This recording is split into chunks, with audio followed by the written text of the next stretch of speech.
এই জঙ্গলে আর থাকা যাবে না। বাচ্চা কাচ্চাকে বল ব্যাগপত্র গুছিয়ে নিতে। আচ্ছা ঠিক আছে। আচ্ছা ঠিক আছে, তাহলে আমরা কোন জঙ্গলে যাব ঠিক করেছো? না, এখনো ঠিক করিনি, তবে আজকে রাতের ভিতরে ঠিক করে ফেলবো। বাচ্চা কাচ্চা নিয়ে এখনই তোমরা ভিতরে চলে যাও, কারণ শেরখান আসবে তার সাথে। বাচ্চা কাচ্চা তোমরা দূরে সরে যাও। শেরখান, তুমি আমার এলাকায় কেন এসেছ? এটা আমার এলাকা, আমি তো আসবই।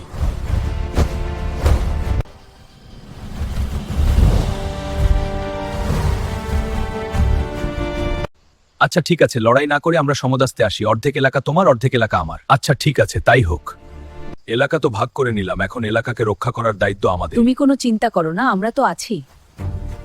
এলাকার দায়িত্ব গো, তোমাদেরকে পরে তোমার আমরা দেখে রাখবো। এটা আমাদের এলাকা, কাউকে ঢুকতে দেব না।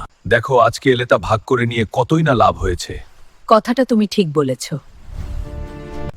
দেখো আমাদের এলাকা আর ওদের এলাকা কতটুক ডিফারেন্ট। ওদের এলাকায় ওই দেখা যায়, দেখছো?